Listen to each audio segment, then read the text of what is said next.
Welcome back to the Cricket Corner podcast, where we review the first day's play in the fourth and final test match between India and Australia, coming to you live from the Narendra Modi Stadium in Ahmedabad.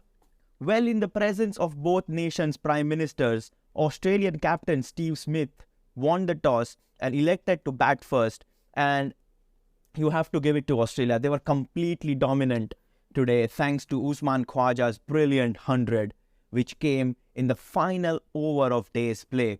Australia ending the day with a score of 255 for 4, with Usman Khawaja still there at the crease on 104 not out.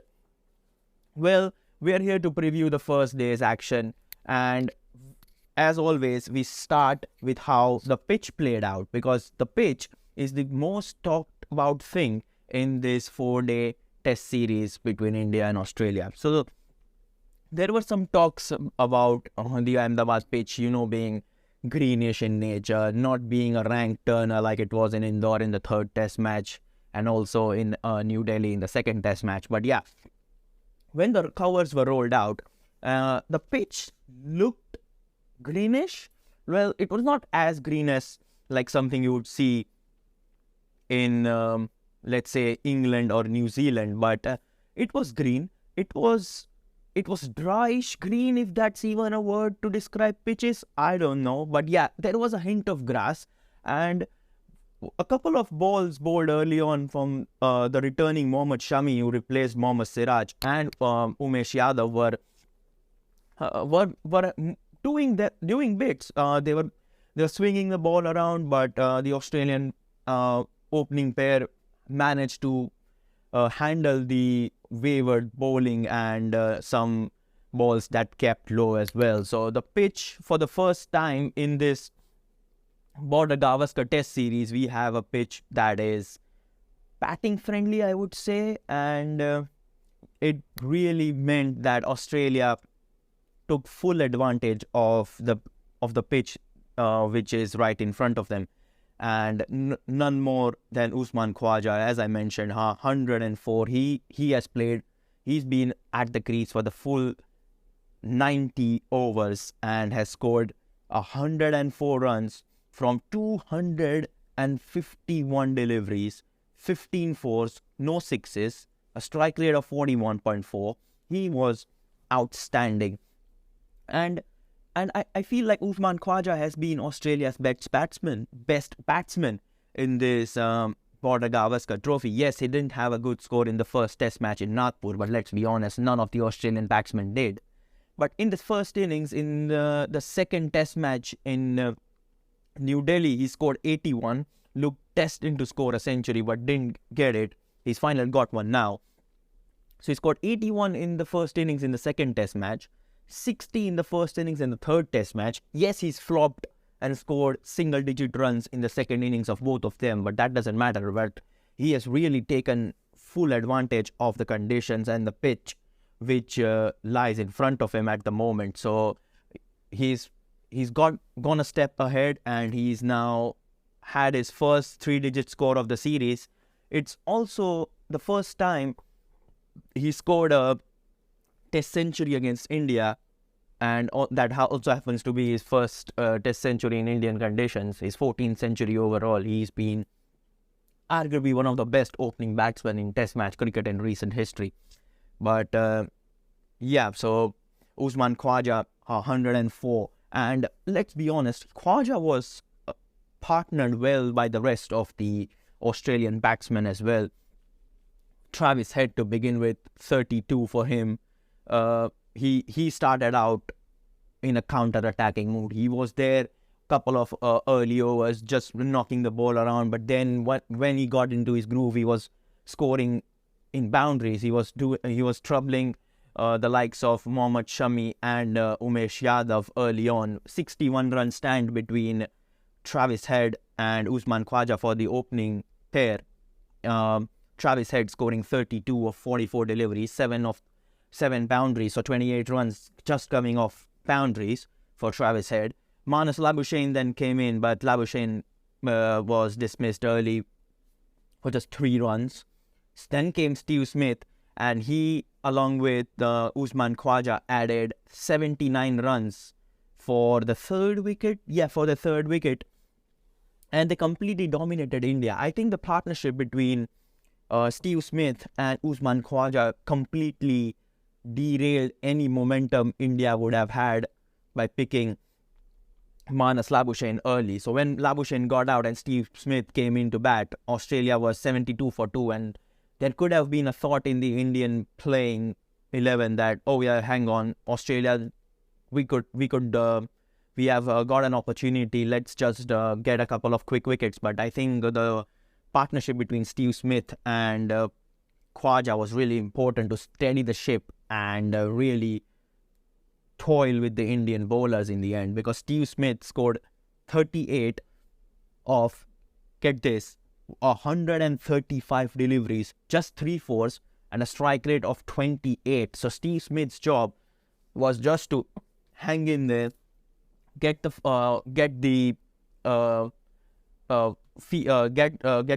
fuel out of the Indian bowlers and put Australia in a more commanding position. So, but Steve Smith was dismissed by Ravindra Jadeja. Then came Peter Handscomb. Peter Handscomb has been brilliant in the Indian conditions, and I firmly feel he's Australia's second best batsman after Khawaja in this tour. But he was dismissed by 17. And then came Cameron Green. Now, Cameron Green is an interesting one because he was outstanding.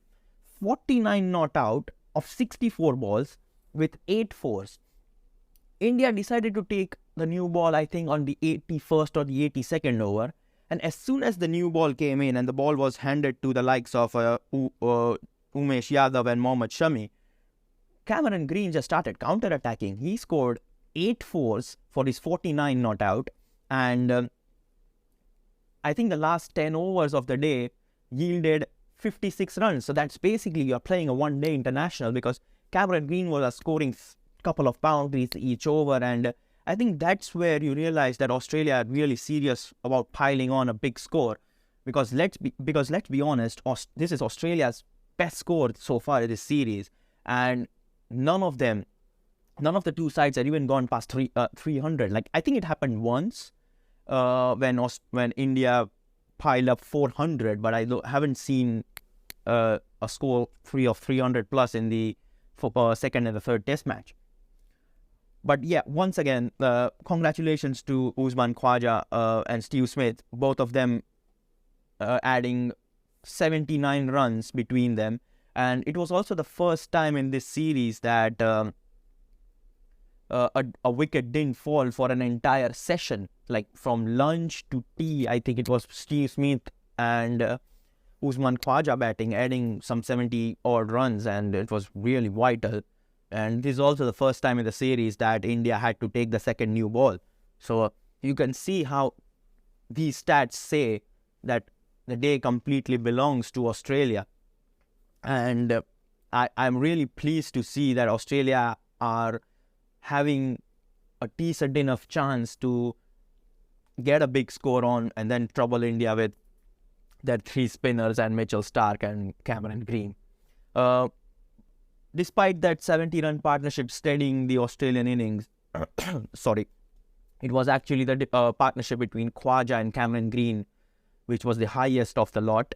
Both of them adding 85 runs between them, and they are still both at the wicket. And it as I mentioned before, it's a batting friendly pitch, and I'm not sure how much will they be able to add for when they come out to bat tomorrow morning. Yes, we have seen Australia collapse this season when they have a good session towards the end of one day, then they come out to bat the next day, and in the morning Indian bowlers are just completely different, and they just get rid of the Australian batting order and in a session or two. So I think Australia would want to prevent that. Both the batsmen are set. Would you allow Cameron Green to play in his natural style, attacking style, and pile up as many runs as possible? Because, or then do you tell him to get used to the conditions, get the first session out, and then go after the lunch? Because let's be honest, once either Khawaja or Cameron Green are dismissed, Australia don't have much batting left. Yes, you have got Alex Carey, but he's all right. And then your tail begins quite early. Stark, Lyon, Todd Murphy, Matthew Kuhneman. So you don't have much batting left. And I'm counting Carey in there as well. You can expect Carey to make a cameo of 30s or 20s. But so how much can you... So basically, how much can you add more? I feel like Khawaja and Cameron Green could be the last partnership which Australia will depend on for them to pile on a big score. And that's an interesting one. Let's see how that turns out to be. But quick mention on the Indian bowling as well. Shami picked up 2 wickets today. He dismissed Marnus Labuschagne, the ball taking an inside edge of Labuschagne's bat and dragging it on the stumps. So Labuschagne was dismissed for 3, and then an absolute beauty to dismiss Peter Handscomb. The ball just coming in, keeping it straight and taking off the off stump. That was an absolute brilliant delivery. Probably the delivery of the day for me, if as far as I'm concerned. Mohammad Shami was excellent. 2 for 65 for him. Umesh Yadav was wicketless, and Ashwin and Jadeja picking a wicket each. Ashwin picked up the first wicket and dismissed Travis Head. Travis Head looking to play in a counter-attacking fashion, coming down the wicket, trying to lob it over mid-on, but mid-off, and it just fell into the hands of Jadeja. So he was dismissed for 32, and then Jadeja picking up the wicket of Steve Smith, yet again an inside edge onto the stumps. Australian wickets have been unlucky with a couple of inside edges onto the stumps, but you got to do what you got to do as far as you are an Indian and you have got the wickets. So 1 wicket each for Ashwin and Jadeja. Akshar Patel, 12 overs, none for 14. Umesh Yadav, none for 58 from his 15 overs. So those are the 2 Indian bowlers that didn't have a wicket to their name in the column. 2 for Shami, as I mentioned. So quickly wrapping up this review with the Australian batting card. Travis Head, 32, dismissed by Ashwin. Marnus Labuschagne, dismissed by Mohammad Shami for 3 runs.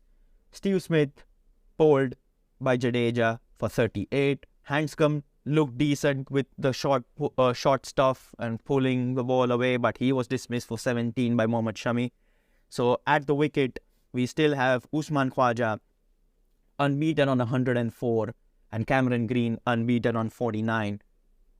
After 90 overs and a brilliant dominating performance by Australia on day 1, they have piled up 255 for 4 from their 90 overs, run rate of 2.83, and they look destined to pile on a big total if both Green and Khawaja can stay at the wicket. India's hope would be to get their wicket as soon as possible, get to the tail early and wipe them out before they can reach a total of somewhere around 300, 320 and then bat.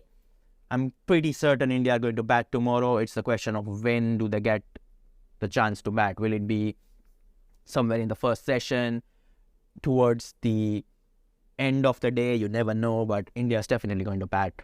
But it's a matter of when rather than where. That's the review of the first day's play from the Narendra Modi Stadium, the 4th and final test match. Thanks for tuning in. I'll see you tomorrow for the review of day 2. Bye for now.